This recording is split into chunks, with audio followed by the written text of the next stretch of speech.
کہ بتائیں کہ محمد اور آل محمد اور اصحاب محمد علیہ السلام اجمعین انہوں نے کون سی جھنڈیاں لگا کے تو میلاد منایا، کون سے جلوس نکالے ہیں؟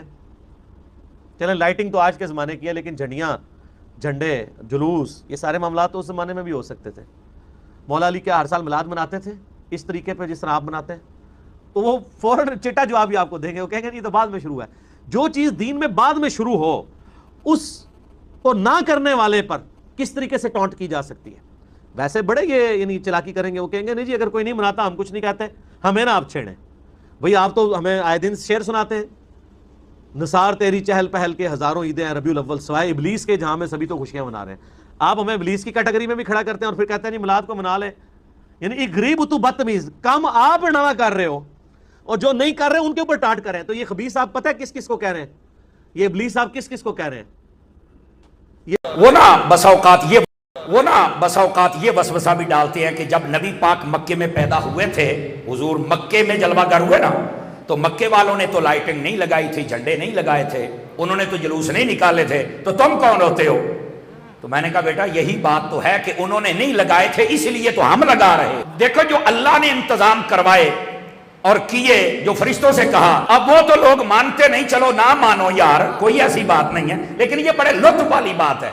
کہتے ہیں جو آپ صرف یہ ثابت کریں کہ جو مکے میں افراد تھے انہوں نے میلاد منایا ہے۔ میں نے کہا آپ پہلے مجھے یہ بتائیں کہ جب نبی پاک مکے میں 12 ربیع الاول کی رات آج سے 1450 سال قبل تقریباً جلوہ گر ہوئے، تو اس وقت شہر مکہ میں نبی پاک کی والدہ اور دادا نکال کے بات کر رہا ہوں، محتاط جملہ ہے نا، ان کے علاوہ آپ بتائیں مکے کے اندر ٹوٹل کتنے مسلمان تھے؟ آیا جس رات پیدا ہوئے آیا کہ 10,000 تھے، 20,000 تھے، 30,000 تھے، 40,000 تھے، کتنے تھے؟ کہتے ہیں جی اس وقت تو وہ کافر تھے۔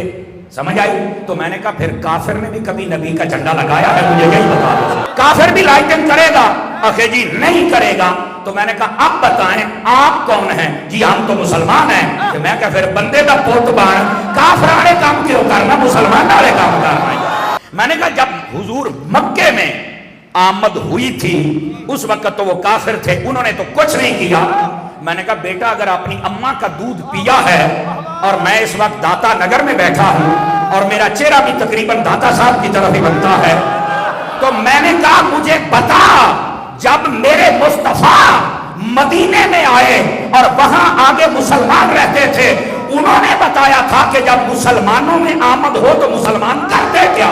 میں نے کہا یہ آپ نہیں بتائیں گے، یہ امام محمد رضا کا غلام بتائے گا، یہ الیاس قادری کا مرید بتائے گا۔ علماء تشریف فرمائے مسلم شریف کے اندر اگر یہ باتیں نہ ہوں، فقیر ذمہ دار ہے۔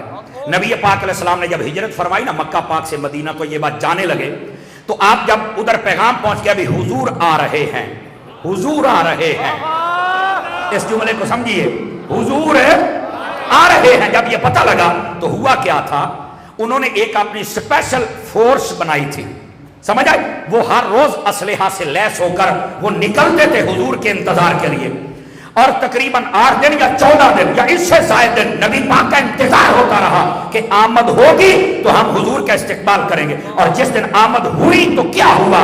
فرمایا فَصَعِدَ الرِّجَالُ وَالنِّسَاءُ فَوْقَ الْبُيُوتِ وَتَفَرَّقَ الْغِلْمَانُ وَالْخِدَمُ فِي الطُّرُقِ يُنَادُونَ يَا مُحَمَّدُ يَا رَسُولَ اللَّهِ۔ فرمایا جب حضور کی آمد ہوئی، توجہ رکھنا، جب حضور کی آمد مدینہ میں ہوئی تو عورتیں اور مرد چھتوں پہ چڑھ گئے، بچے اور خادم گلیوں میں نکل آئے اور وہ ایک ہی نعرہ لگاتے تھے یا رسول اللہ، صرف یہ کہتے تھے کہ ہمارے آقا جلوہ گر ہو گئے۔ میں نے کہا بیٹا مکے کے کافروں کا مزاج تجھے یاد رہتا ہے، مدینہ کے عاشقوں کا مزاج یاد کیوں نہیں رہتا؟